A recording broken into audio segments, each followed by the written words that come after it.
We are up for a crazy Atlantic hurricane season. It may be even worse than that of 2005, the year that brought us Hurricane Katrina. That one took 1,392 lives and cost the country over $100 billion.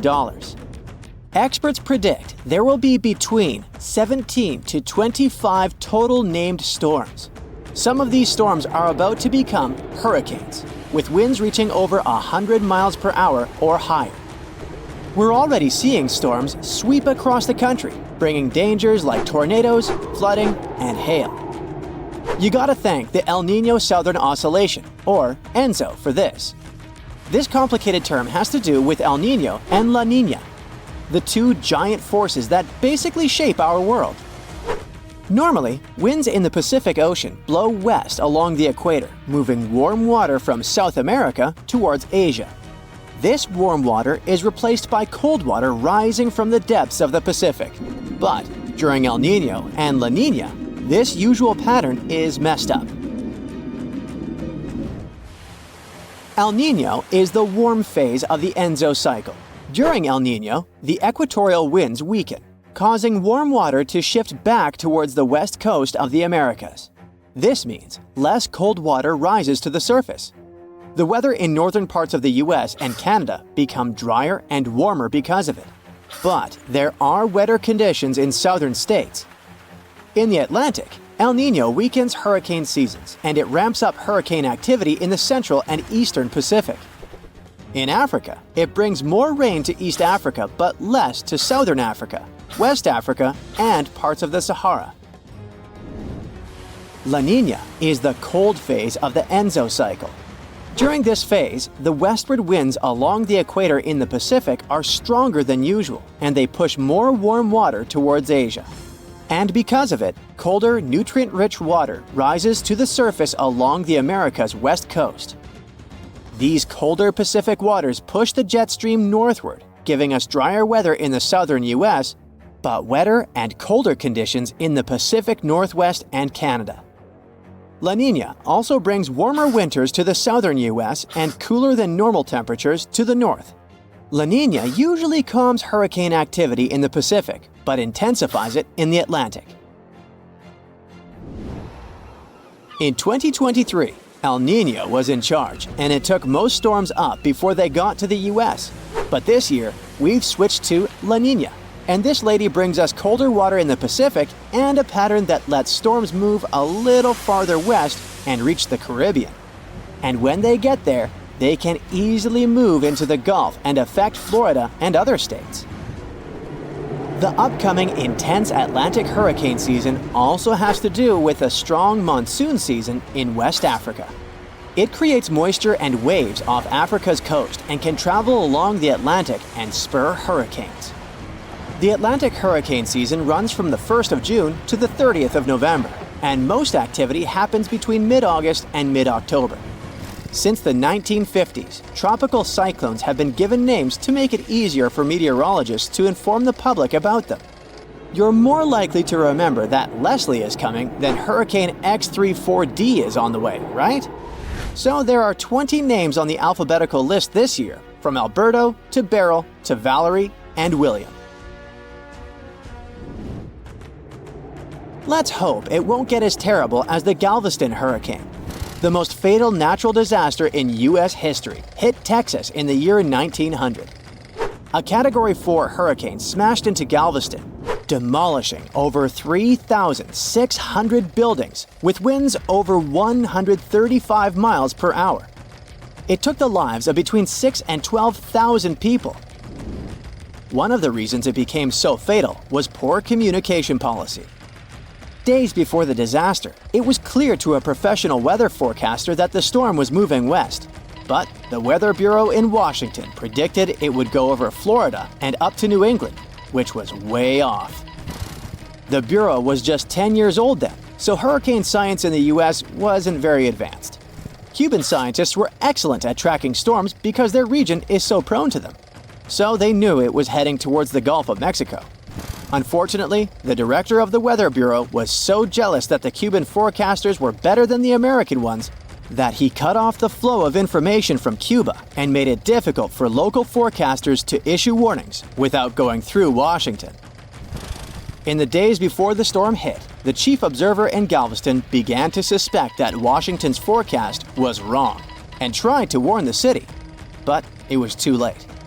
The hurricane left Galveston in ruins. After this hurricane, the Weather Bureau started improving communication both internationally and within the U.S.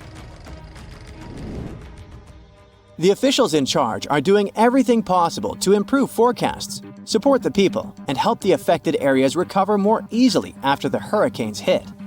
They're going to try new forecast models to predict tropical cyclones getting stronger, help emergency and water managers prepare for potential flooding, and protect people and infrastructure.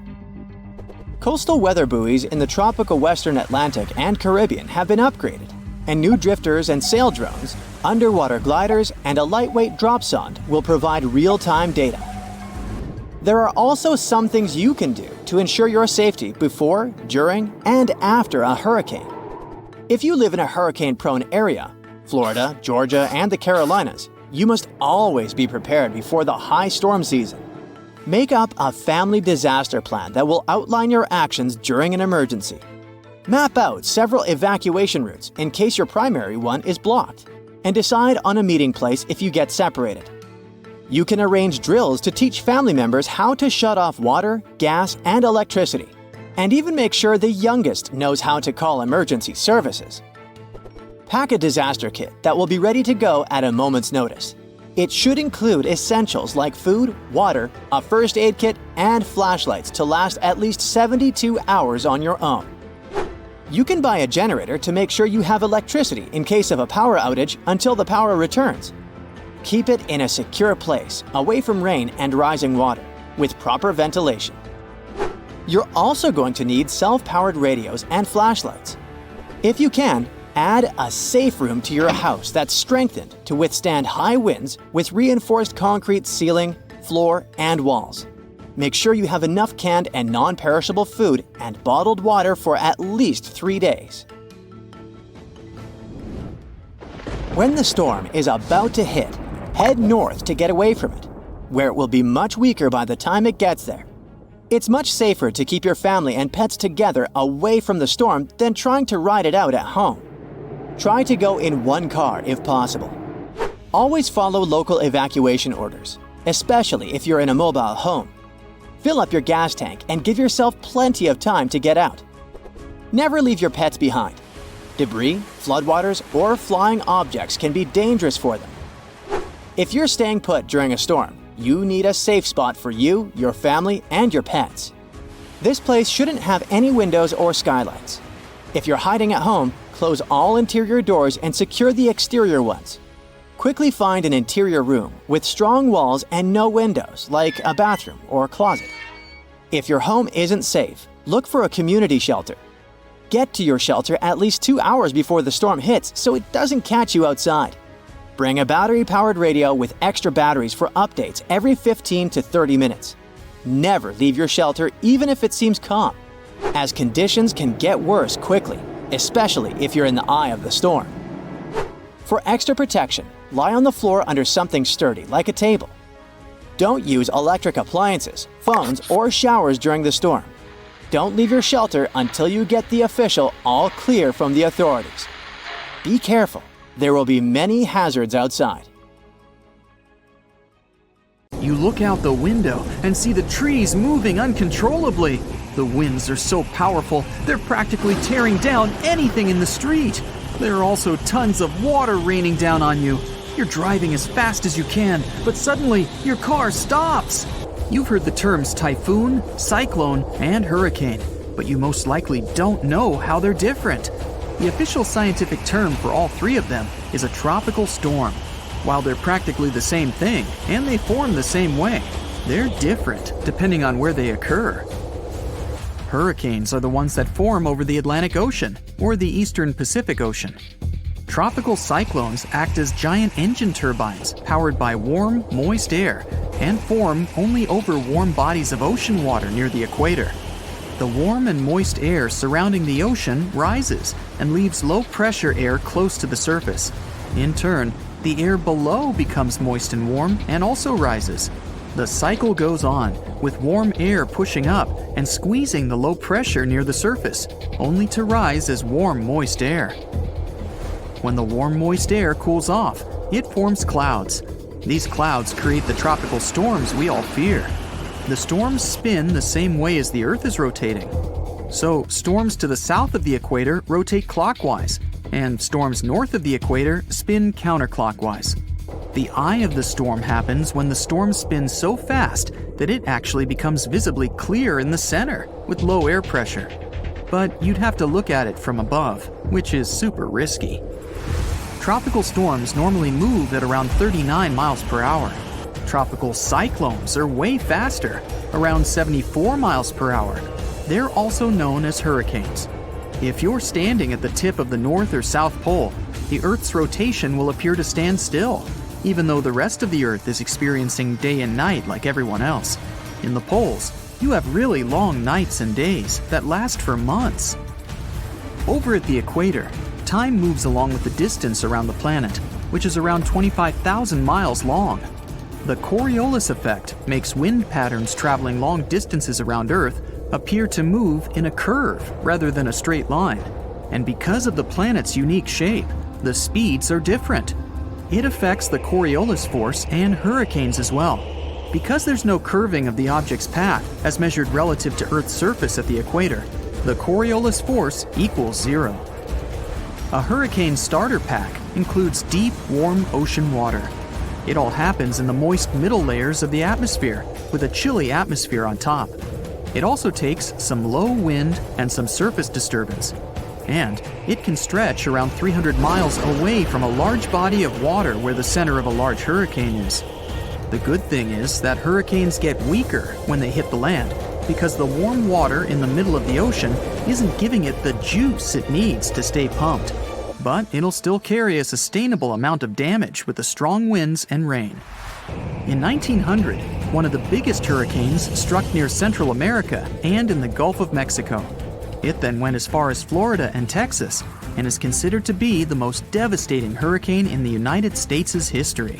They first detected it on August 27th, and it lasted for many days. By the time it reached the Texas coast, the storm had turned into a Category 4 hurricane.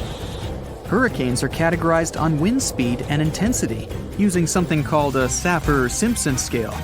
There are 5 different categories from 1 to 5, with 1 being the weakest and 5 being the strongest. A Category 1 storm has winds moving at between 74 to 95 miles per hour. You can expect some trees to be uprooted and mobile homes destroyed. It can take out some home exterior and cause major power outages.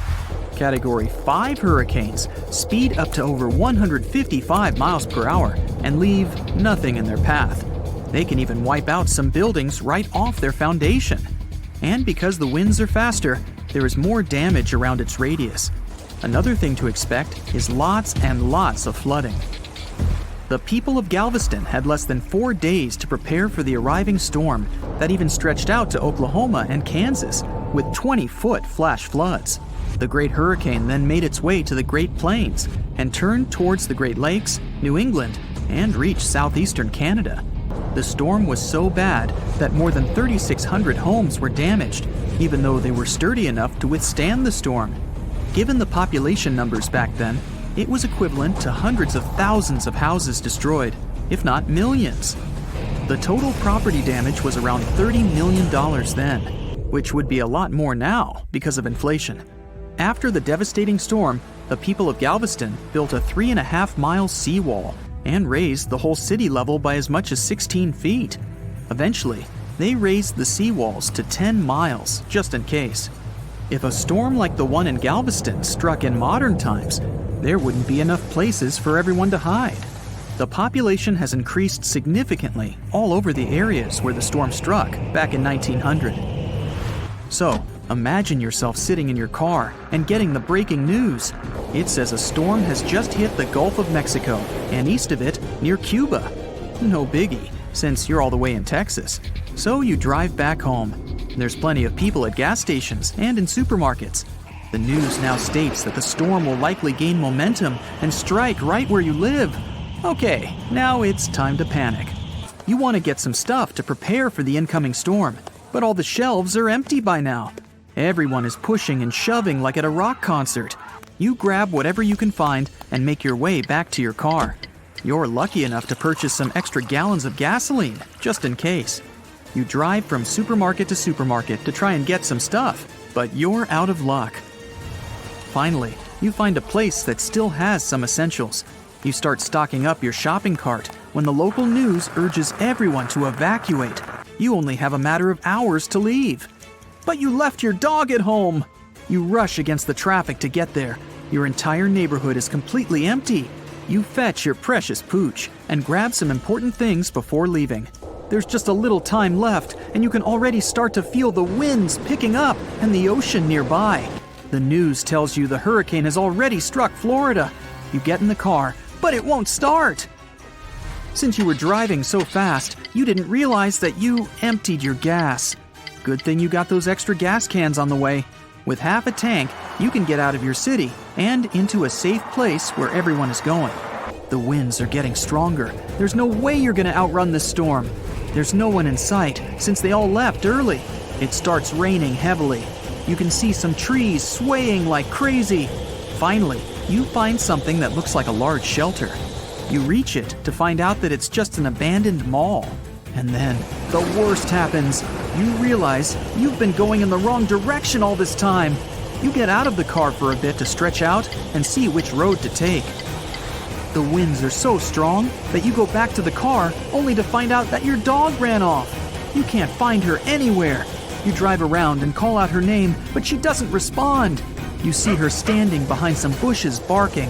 You run down to her and discover that she has found a cool underground abandoned shelter. The winds have now reached a dangerous point where you can't drive anymore. You gather your stuff and head down. It's complete with everything and even has a bed. You can hear the winds and rain above you, but you're snuggled up with your dog. The next day, you get up and see that your car has been tossed over to another road, and there's not a single tree in sight. But hey, you can at least be happy you survived one of the strongest storms in the world. So, since 2000, the world has been hit with more than 1,700 earthquakes with magnitude greater than 5. Many happened around the Ring of Fire, located around the Pacific Ocean. In North America, the biggest threat is the San Andreas fault line, which can create an earthquake of a magnitude higher than any other, earning it the spine-tingling nickname, the Big One.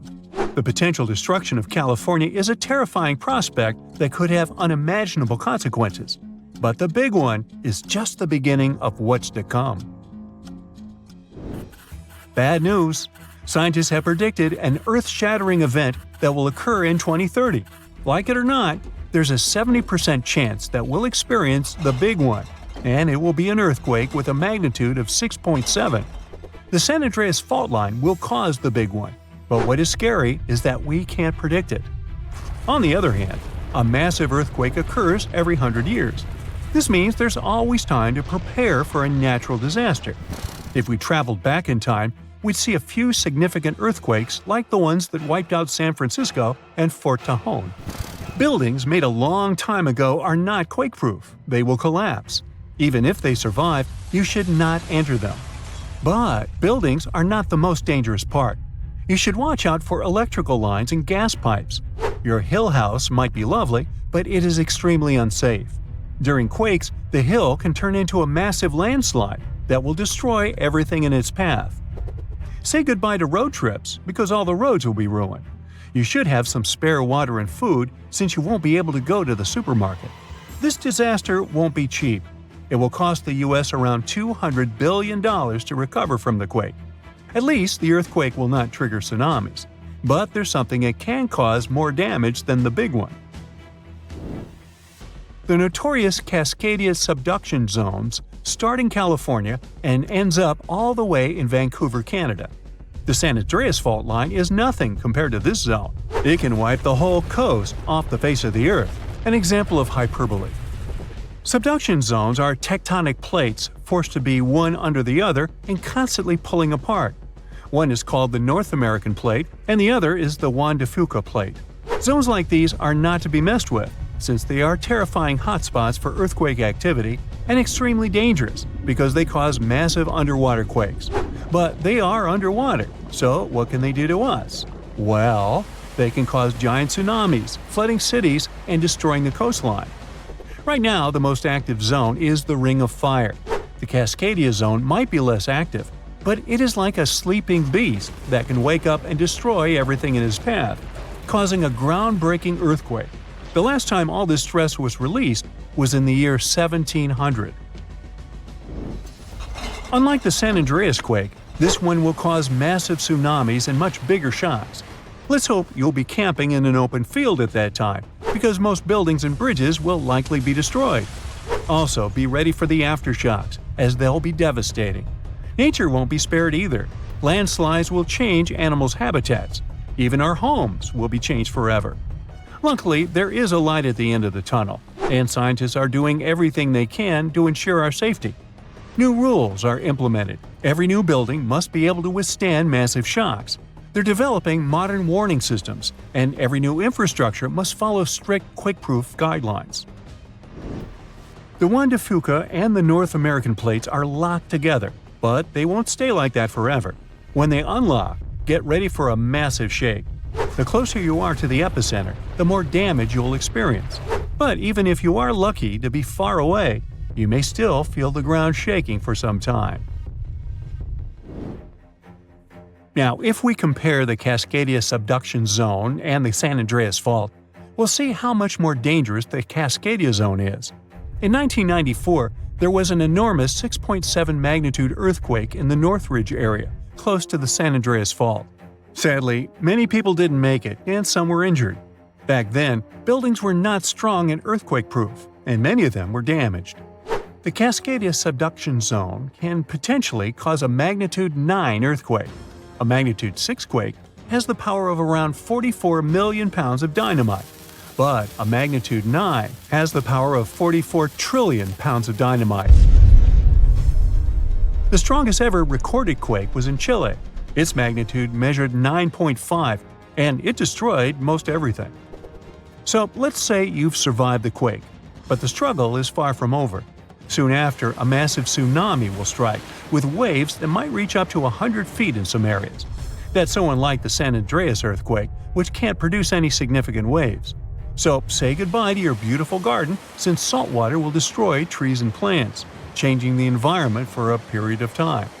The only positive thing will be you won't need Halloween decorations, because all those dried-out trees will resemble a ghost forest. The combination of waves, quakes, and the sheer size of the area will make this natural disaster much more dangerous than any caused by the San Andreas fault or the so-called Big One. A quake similar to this happened around 300 years ago. Many more have been recorded in the past 3,500 years, proving that they continually occur every 400 to 600 years. So, technically, we have around 100 to 300 years before the next big one hits. We still have no idea how exactly the Cascadia subduction zone works, because we discovered it in 1970. This zone is super scary because it can cause big earthquakes. It was found by accident when researchers studied the Ring of Fire. They wanted to know if this area had caused any trouble in the past years, and the proof was under their noses. In Washington, there is a horror forest where nothing has been growing for years. When researchers tested the soil, they found a tremendous amount of salt. They put 2 and 2 together and concluded that a massive tsunami had been the reason. Experts still didn't know when the forest was destroyed, but Japan kept records of a gigantic earthquake that had a similar effect. It was the one that happened in the year 1700. There is a 1 in 3 chance that the next one will occur in 2050. You must know how to survive the Canadian earthquakes and make it out unscathed, so listen carefully. Those who live in this area have almost no experience with earthquakes like this one. Surviving the quake is relatively easy, but the tsunami coming afterwards is the real danger. After the shake, find the highest ground and go there. Only bring the essentials, like food and water. Yeah, leave your baseball card collection at home. After the first hit, don't try to go down. Seismologists say that most likely There will be a few more waves, and they have proven this. On the 22nd of May 1960, seismologist Jerry Eston and his 4 friends went to Hawaii to see an expected tsunami that was to happen around midnight. They set up their gear on Wailuku Bridge with an escape route planned. This bridge had been destroyed in the previous tsunami, but the new one was much taller and better. After midnight, the water was 4 feet above the average level. The second wave hit a half hour after midnight, and the water rose another 9 feet by 1 a.m. The water started going down and dropped by 7 feet, but the horror was far from over. Next, they saw a wave that was around 20 feet tall. This shows us that tsunamis are unpredictable, and we should listen to experts to stay safe.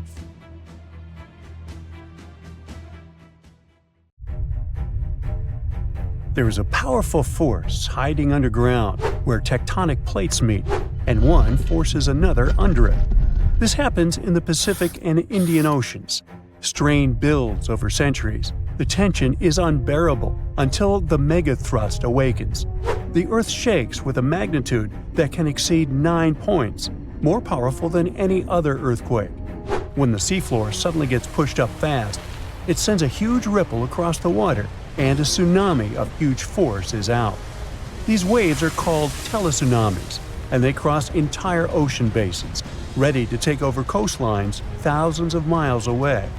The thrust fault stretches over 600 miles.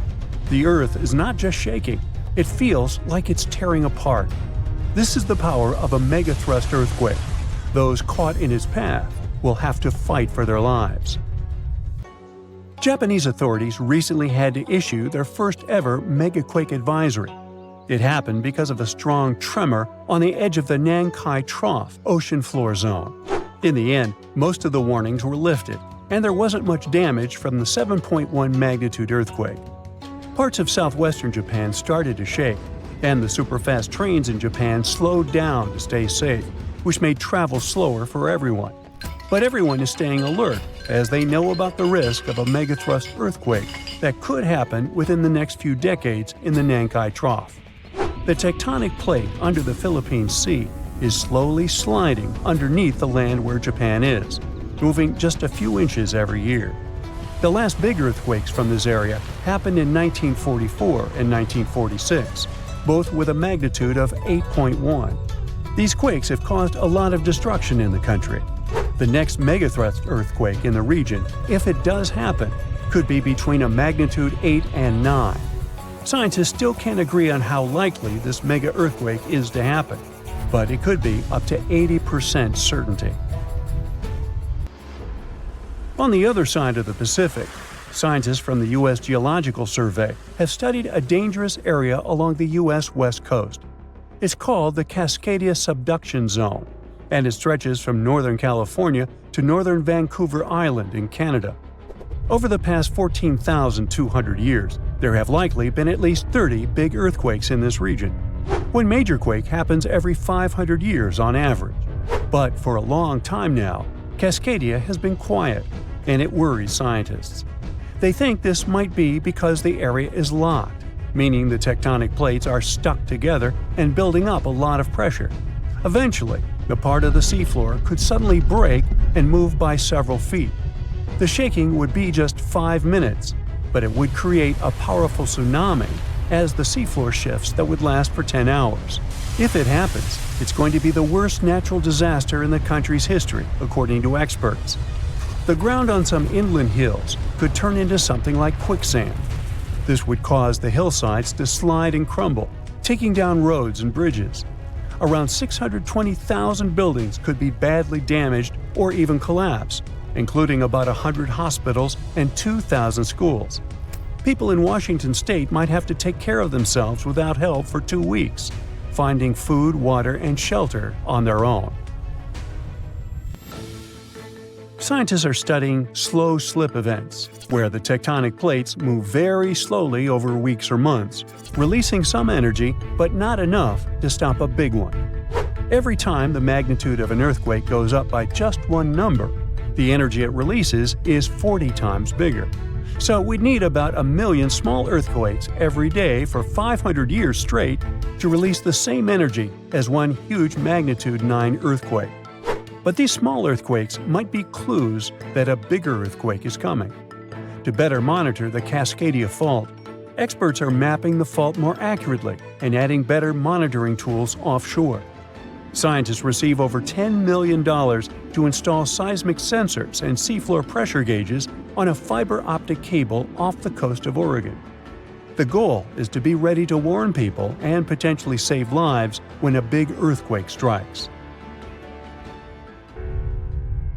A sharp megathrust earthquake happened in this part of the world in 1964. It went down in history as the Great Alaska Earthquake and had a magnitude of 9.2. It lasted for more than 4 minutes, making it the most powerful earthquake in the history of the U.S. and North America. The ground shook so hard that it caused huge cracks and landslides. In Anchorage, many houses, buildings, and roads were destroyed because they weren't built to handle such a big earthquake. In some places, the land was permanently changed. For example, the coastline near Kodiak and Hinchinbrook Island was lifted by 30 feet. In other areas, like Gerwood and Portage, the ground sank by 8 feet. They had to rebuild roads higher so they wouldn't be flooded by the time.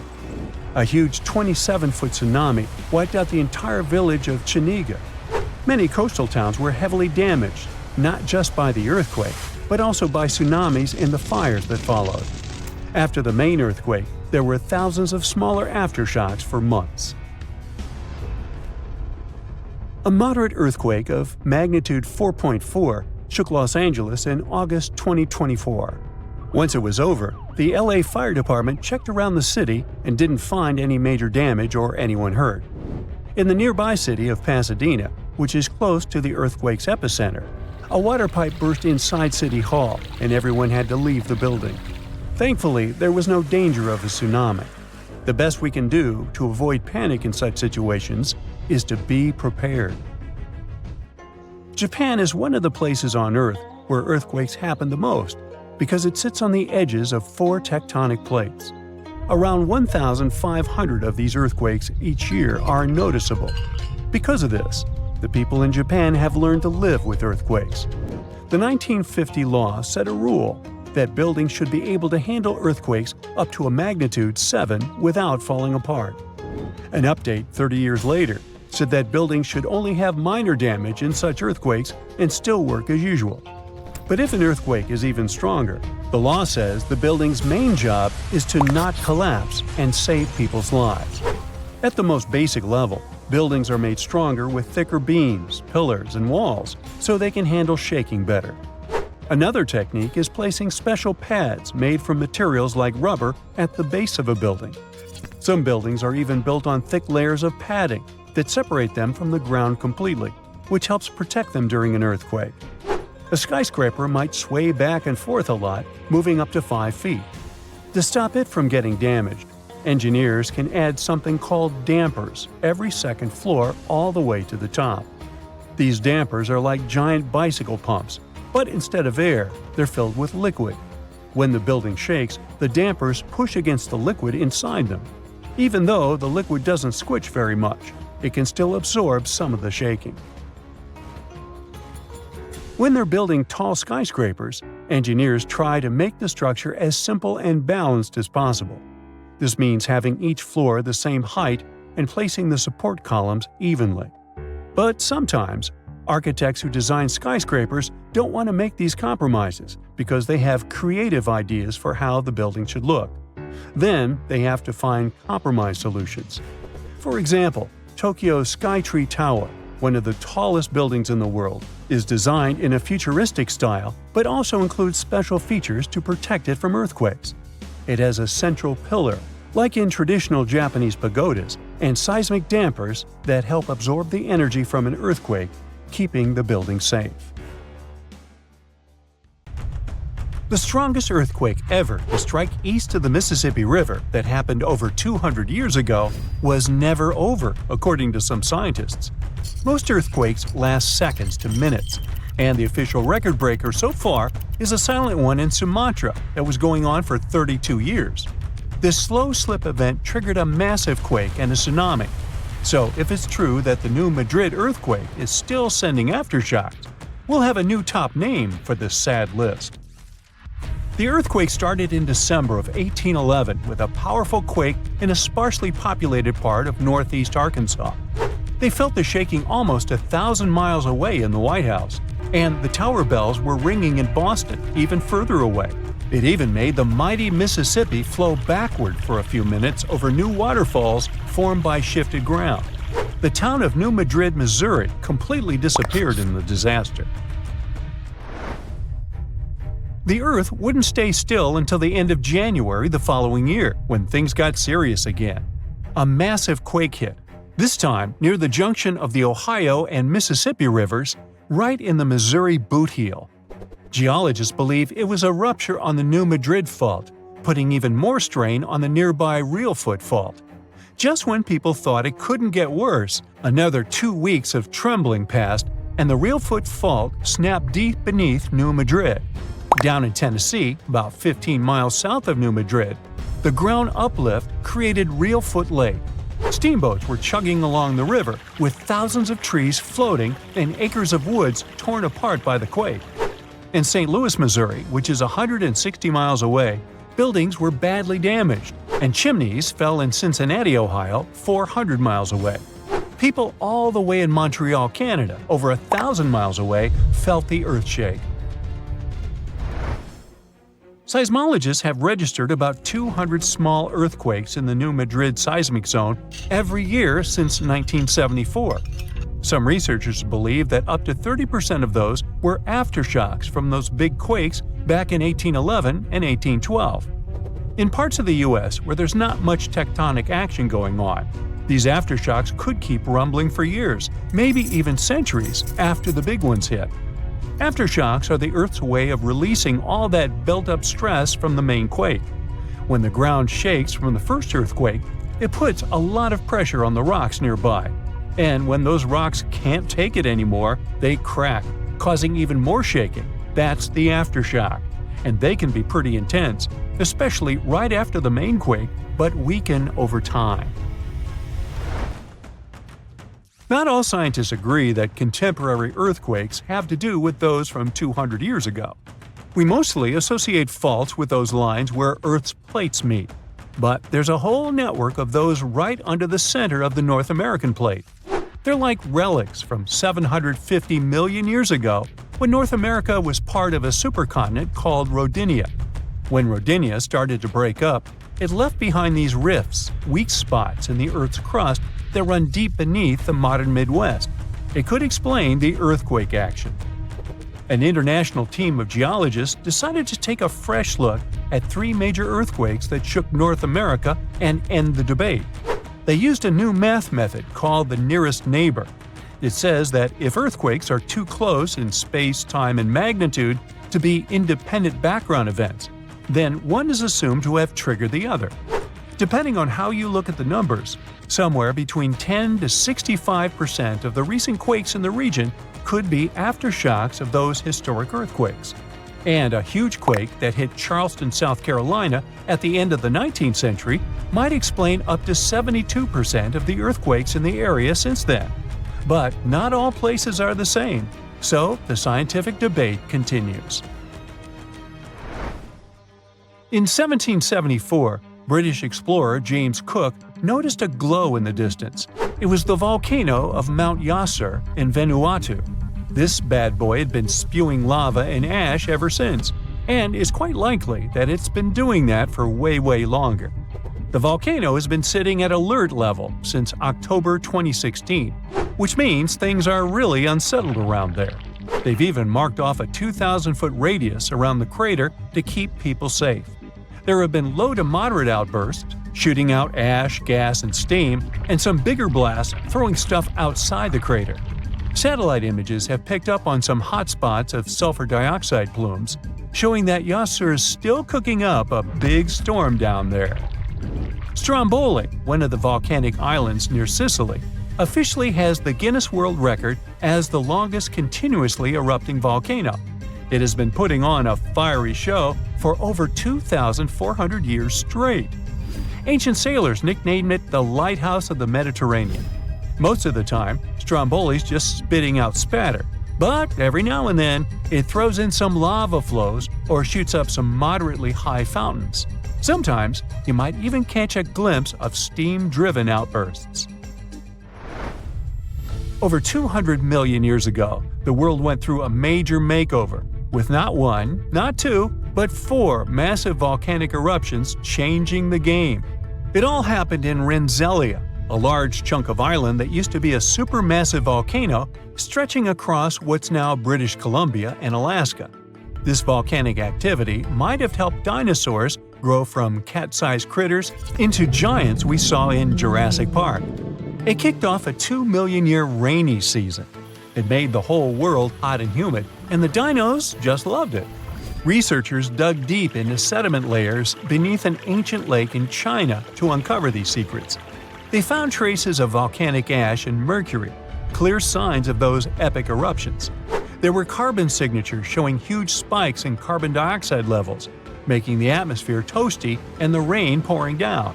It all happened in 4 separate pulses, each triggered by those monstrous volcanic blasts.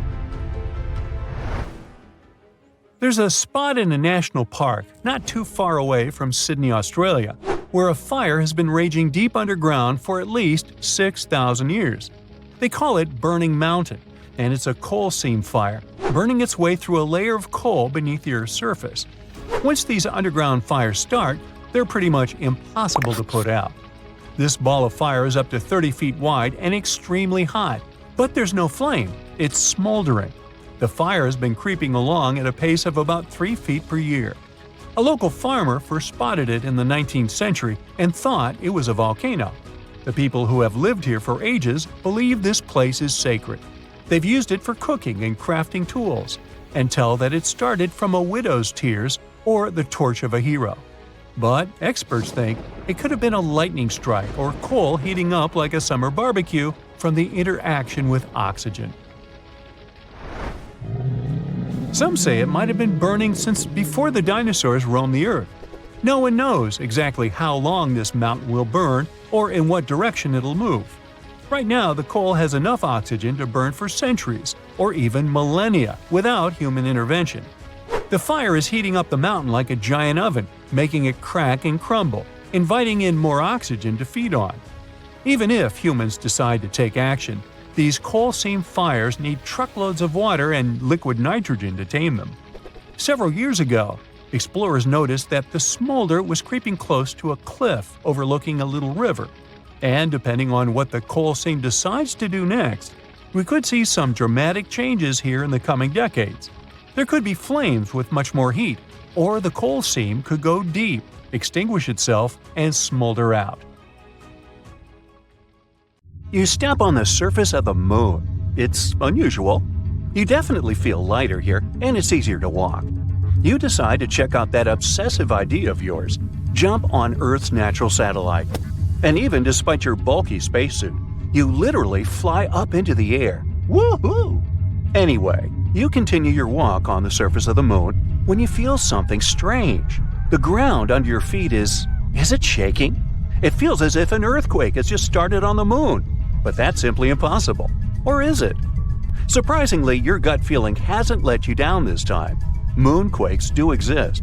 In fact, there are 4 types of moonquakes that are strong enough to be detected from a large distance. There are deep moonquakes occurring more than 430 miles below the surface. Then there are meteoroid impacts. Thermal quakes occur when the frigid lunar crust expands. It happens when the morning sun illuminates the satellite after a 2-week-long deep freeze lunar night.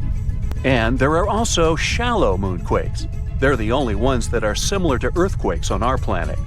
Shallow moonquakes happen 12 to 19 miles below the surface, and they're the most powerful and dangerous. Between 1972 and 1977, the Apollo Seismic Network recorded 28 such moonquakes, and some of them measured more than 5 on the Richter scale. On Earth, such an earthquake is strong enough to crack plaster and move heavy furniture. Plus, shallow moonquakes are very long-lasting in compared to earthquakes. Once they get going, they can continue for up to 10 minutes. As for the average earthquake, it typically continues for 10 to 30 seconds. Scientists are still not sure what causes shallow moonquakes, and even where exactly they occur. One of the theories is that moonquakes happen at the rims of large, relatively young craters that probably slump from time to time. Interestingly, the Moon and Earth aren't the only places where earthquakes occur. No, scientists have recorded quakes, tremors, vibrations, and shakes in other regions of our solar system too. Let's take Mercury, for example. A few years ago, scientists discovered that this planet was shrinking, and that's why it seems to be so tectonically active. Or Venus. This world is a tectonic puzzle for experts. At the moment, Venus has no tectonic plates, and it might have never had them. But its surface has folds and faults and looks as if it could have tectonic plates. On the other hand, these features might have appeared because of other processes, for example, volcanic activity. But even though we haven't observed any Venus quakes, scientists believe they could detect them since their vibration seems to ripple through the thick atmosphere of the planet. Now, Mars. We know for sure that this planet is seismically active. NASA's lander placed a seismometer on the surface of the red planet, and in 2019, it managed to measure its first Mars quake. After that, the lander continued to record quakes, but they were so weak that if they happened on our planet, they'd be completely covered by the background noise of Earth's oceans. But a space body doesn't have to be a full-fledged planet to have active tectonics. Let's take Pluto. This dwarf planet is geologically active at the moment. In 2014, NASA's New Horizons spacecraft was flying through the Pluto system when it recorded complex geological features on this dwarf planet. Scientists concluded that Pluto might have quakes, or should I call them Pluto quakes, when its liquid water ocean freezes and thaws beneath the dwarf planet's icy crust. Jupiter's moons, Europa and Io, as well as Saturn's moons, Titan and Enceladus, are also geologically active despite their small size. Their features range from volcanoes and water plumes to potential subsurface oceans. Now, I bet you don't know these cool facts about earthquakes that occur on our planet. There's one place on Earth where a whopping 90% of all earthquakes occur. It's called the Ring of Fire, and it stretches around the Pacific Ocean from New Zealand all the way to South America. Looks to me more like a horseshoe. Anyway, experts claim that these countless earthquakes are caused by the abundance of volcanoes in that region and the constant movement of the tectonic plates. Around 500,000 earthquakes happen on Earth every year, but many of them occur very, very deep in the Earth's crust, and only special equipment can detect them. We feel around 20% of earthquakes, and only 100 of them can cause damage. The largest recorded earthquake occurred in Chile in May 1960. It was a magnitude 9.5 on the Richter scale. It was truly devastating. During that earthquake, seismographs detected and recorded seismic waves that traveled all over the world. They shook the planet for many days. As for the most powerful earthquake that occurred in the U.S., it was 9.2 and happened in Alaska. By the way, Alaska, along with California, is the most earthquake-prone state in the U.S. and one of the most seismically active regions in the world. A magnitude 7 earthquake occurs there almost every year. A mega-earthquake can actually shorten the length of a day for the entire planet. NASA claims that really large earthquakes can shift our planet's axis and, thus, change the duration of a day. Now, of course, you won't notice it since this change is measured in microseconds, and 1 microsecond is 1/1,000,000th of a second. Scientists think that the 9.1 Sumatra earthquake, which occurred in 2004, shortened the day by 6.8 microseconds. Now, not even the best specialists can predict an earthquake. That's mostly because the mechanisms that trigger earthquakes are extremely deep underground. But these days, people have learned how to figure out a more precise time frame of when an earthquake might occur. Earthquakes can be triggered by volcanic eruptions or, let's say, meteor impacts, but most of them are caused by the movements of our planet's tectonic plates.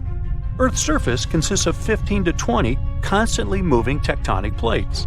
Pressure increases when they shift, and this can make the crust of our planet break. San Francisco is moving toward Los Angeles right at this moment.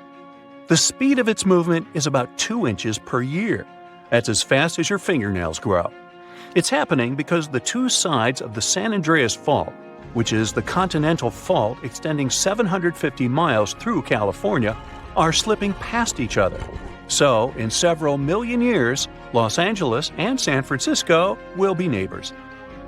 Lakes, ponds, and canals become slightly warmer and start to stink before an earthquake. It happens because gases get released when tectonic plates shift. Most animals feel these signs and change their behavior. For example, scientists noted toads completely disappearing before an earthquake in Italy in 2009. But as soon as the natural disaster was over, they returned. Even after an earthquake is over, you might still see water sloshing around in your swimming pool. There's no need to worry. This is a phenomenon called a seiche. The water can keep sloshing around for hours after the earthquake is over. For example, the pool at the University of Arizona lost some water from a seiche caused by an earthquake in Mexico that occurred 1,200 miles away. On February 27, 2010, a massive earthquake started in Chile. It measured 8.8 on the Richter scale. As a result, Earth's crust in that region was ripped so dramatically that a city called Concepcion moved 10 feet to the west. Another earthquake resulted in the tallest mountain in the world, Everest, shrinking by 1 inch. It happened in 2015 when a magnitude 7.5 earthquake caused several Himalayan mountains to decrease in size.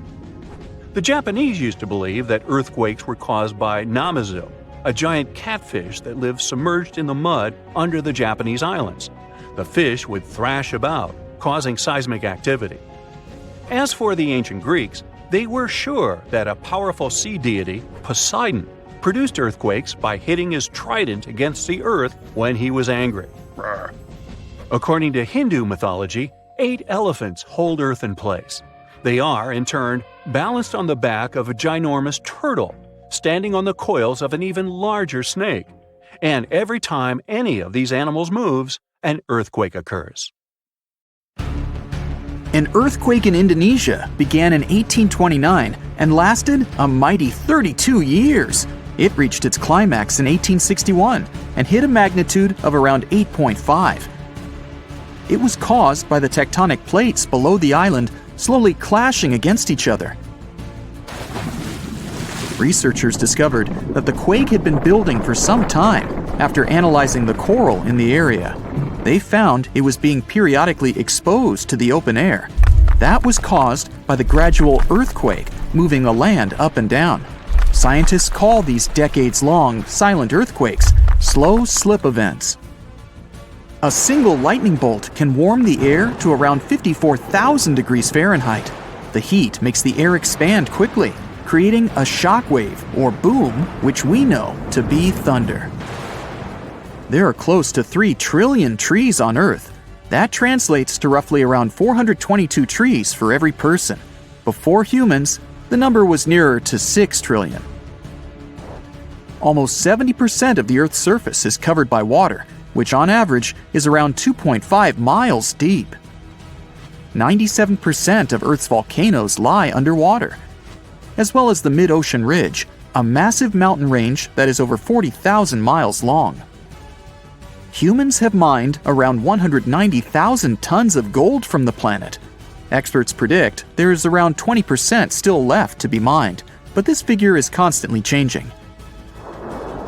The world's largest active volcano is in Hawaii. Called Mauna Loa, it's over 2.5 miles above sea level. Given that most of it is underwater, the volcano's summit is a staggering 11 miles from its base. That's the same length as over 160 football fields. The highest ever recorded temperature on Earth was a sweltering 136 degrees Fahrenheit. It was recorded in El Azizia, or modern-day Libya, on September 13, 1922. The lowest temperature was a chilling minus 129 degrees Fahrenheit, recorded at Russia's Vostok station in 1983. Earth is the 5th largest planet in the solar system, behind Jupiter, Saturn, Uranus, and Neptune.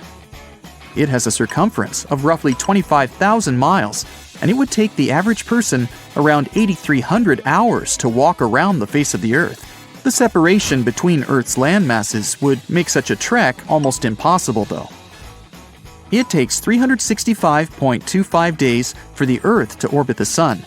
Because our calendar years only have 365 days, we add an extra leap day every 4 years to make up for the difference. Russia is the largest country on the planet, with a total area of about 6.5 million square miles. It encompasses more than 1/8 of the Earth's inhabited land area, but still has a relatively small population given its size. Earth is the only planet with one moon. Mercury and Venus have no moons, while every other planet has 2 or more. Earth is over 4 billion years old. Scientists calculate this by looking at the planet's oldest rocks, as well as meteorites that have crash-landed. They used meteorites as they were formed at the same time as Earth, when the solar system was forming. The ground we walk on is basically recycled. The planet's rock cycle turns igneous rocks to sedimentary ones, then transforms those into metamorphic rocks, and back again. Like Earth, our moon also experiences earthquakes. They're less common and intense than the ones we have, and are caused by tidal stresses. A tidal stress is basically the relationship between the gravitational pull of the moon on the Earth and that of the Earth on the moon. Despite being the 5th largest continent, Antarctica holds 70% of the planet's fresh water and about 90% of its ice. Bangkok is the most visited city in the world, boasting 23 million visitors in 2019 alone. Paris, London, Dubai, and Singapore make up the other cities in the top 5. The lowest layer of Earth's atmosphere is called the troposphere and is the reason we have weather. Sunlight heats the planet's surface, which causes warm air to rise up to the troposphere. This air then expands and cools as the air pressure decreases and sinks down, where it is then warmed by the Earth again. Coral reefs are the largest living structures on the planet, with some even being visible from space. Coral reefs hold the most species per area of any of Earth's ecosystems, even more than rainforests. Earth got its name around 1,000 years ago, and it comes from the German word meaning the ground, but there's no evidence to show who actually named it. Of all the planets, Earth is also the only one which is not named after a Greek or Roman deity. The deepest point of the ocean is the Mariana Trench. It's a whopping 7 miles below sea level. Coastlines cover about 20% of U.S. land, but are home to more than 50% of the U.S. population. The Earth isn't actually a sphere. It's more like a squished ball that bulges at the equator. The bulge is caused by the force of the Earth spinning, which makes the north and south poles slightly flat. The Earth spins on its axis, which is basically an imaginary straight line. Earth has seasons because the axis is tilted, causing the sun's rays to hit different parts of the planet more directly, depending on the time of year. If the sun was as tall as a standard door, the Earth would be around the size of a nickel. The Earth's rate of rotation is gradually decreasing. It's happening so slowly that it would take as much as 140 million years for the length of a day to increase to 25 hours. Get equipped for any season with brand new BrightSide merch. Click the link and grab your print. The biggest animal on Earth is the Antarctic blue whale. It can reach lengths of 100 feet and weigh up to 400,000 pounds, which is around the same as 33 elephants. The temperature at the center of the Earth is around the same as the surface of the Sun, at almost 10,000 degrees Fahrenheit. Earth is around 10,000 times older than humans. Earth is around 4.5 billion years old, whereas humans have been around for, at most, 450,000 years. There are around 34,000 known species of fish. The actual number is way higher though, as a whopping 95% of our oceans still haven't been explored. America's Route 66 is longer than the journey to the Earth's core. The distance to the core is roughly 2,000 miles. Route 66 is almost 2,500 miles. The Earth is made up of 3 main components: the crust, the mantle, and the core, which is divided into the outer core and the inner core. Scientists have estimated that there are around 8.7 million species on the planet. Out of this, between 1 to 2 million of these species are animals. But roughly 86% of land species and 91% of fish have yet to be discovered by humans.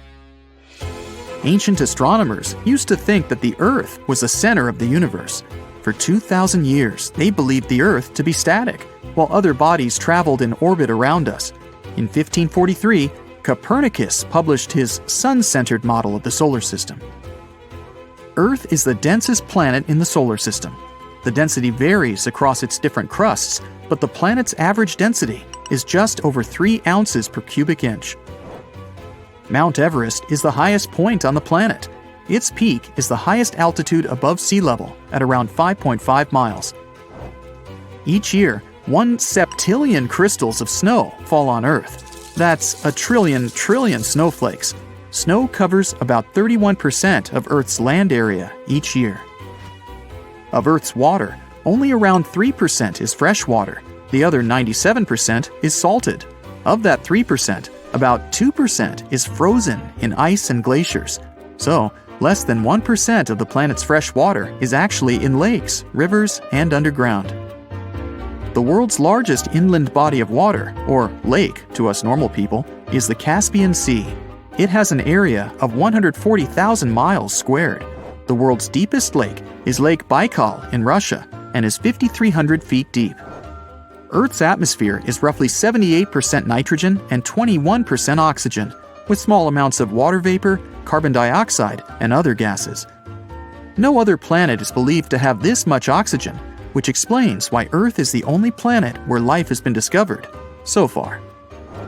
Apart from the Moon, there are 2 asteroids in co-orbital orbits with Earth, sometimes called Earth's second moon. 3753 Cruithne is an asteroid that looks like it's following the Earth in orbit, but it's actually following its own path around the Sun. 2002 AA29 is another asteroid which makes a horseshoe orbit around the Earth that draws it close to the planet every 95 years. It happened in Iceland on Friday, March 19, 2021 at 8:45 p.m. About 20 miles southwest of the capital. Molten rock suddenly burst through the surface from below. Bright lava fountains then lit up the night sky. A volcano in this valley finally woke up after almost 800 years of sleeping soundly. We divide volcanoes into 3 categories: active, dormant, or extinct. Around 1,900 of them around the globe are considered active. That means they've erupted in the recent past and will likely do it again in the possible near future. Dormant volcanoes haven't popped off for a long time, but they still may in the future. You could say they're sort of sleeping. As for extinct ones, those guys haven't done anything in more than 1 million years.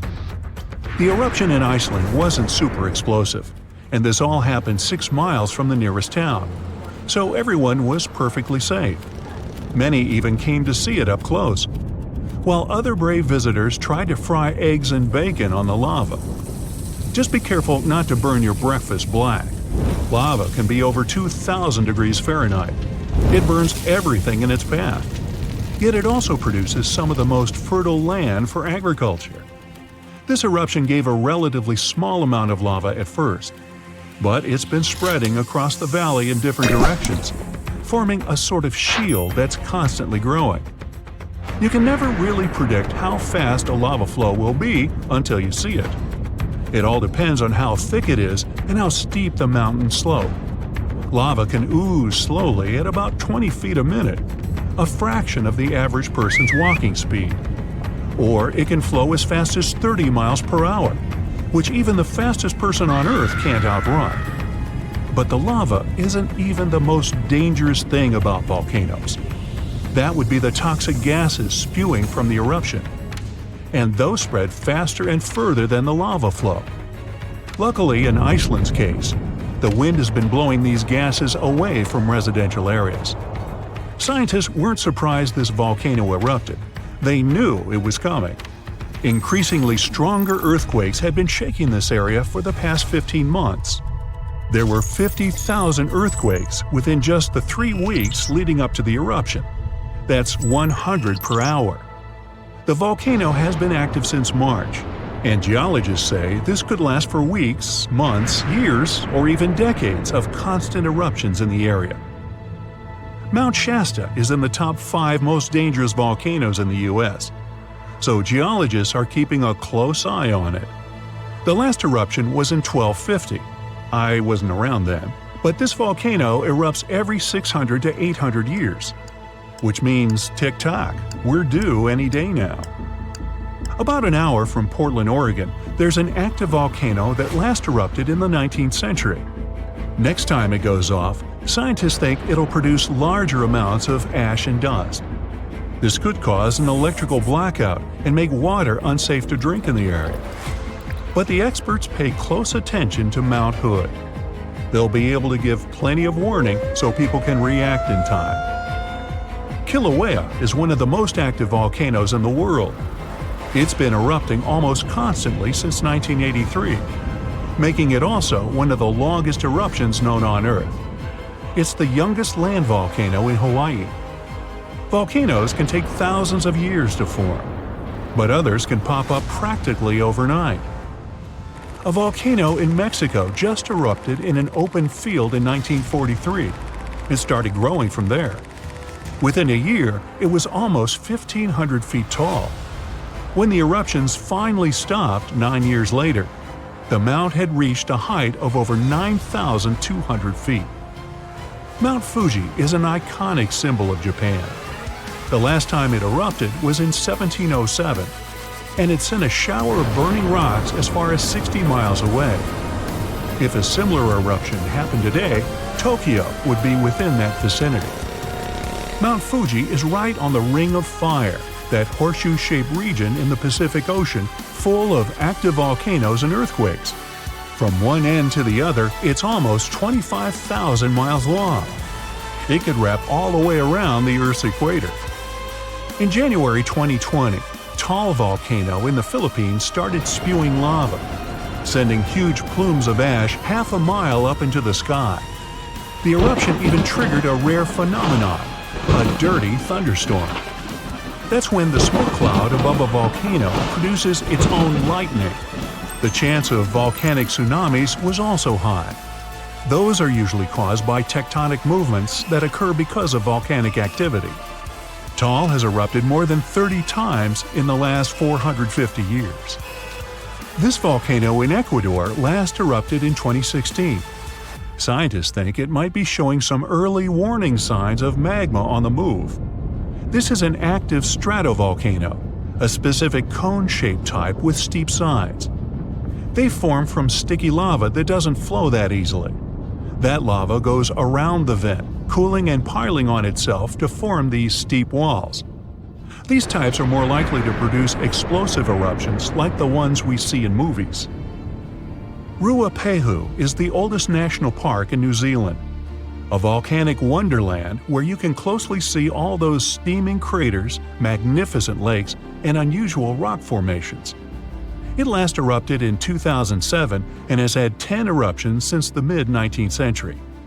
But eruptions, lava flows, and toxic gases aren't the only danger coming from volcanoes.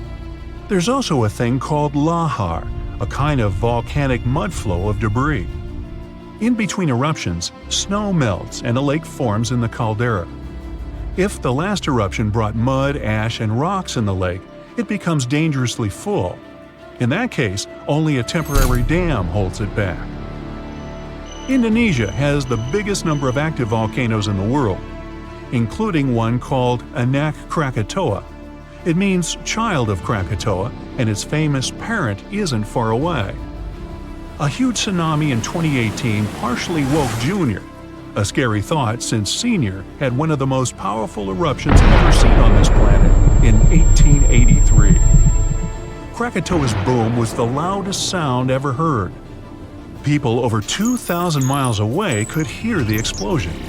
The sound wave circled the globe 7 times, and scientists say it's hard to predict this volcano's eruption patterns. Mount Yasur in Vanuatu is one of just a few volcanoes in the world where you can see a lava lake. Tourists even go there to peer over the edge and get a look at the burning, bubbling lake below. Well, except for when the volcanic activity goes to levels 3 and 4 out of 5. That means there are more intense earthquakes, volcanic tremors, or steam, gas, or ash ejections. Then this place is off limits because, duh. This volcano in the DR Congo has the most active and largest lake volcano in the world. And all that lava is unusually fluid, meaning it travels faster and further than the stuff coming out of most volcanoes. It's certainly not amongst the tallest ones, but Ethiopia's Ali is unique in that it has a lava lake almost constantly, which is pretty rare. The locals call it a smoking mountain because its lava lake often causes eruptions. This volcano is near the Danakil Depression, one of the hottest places on our planet.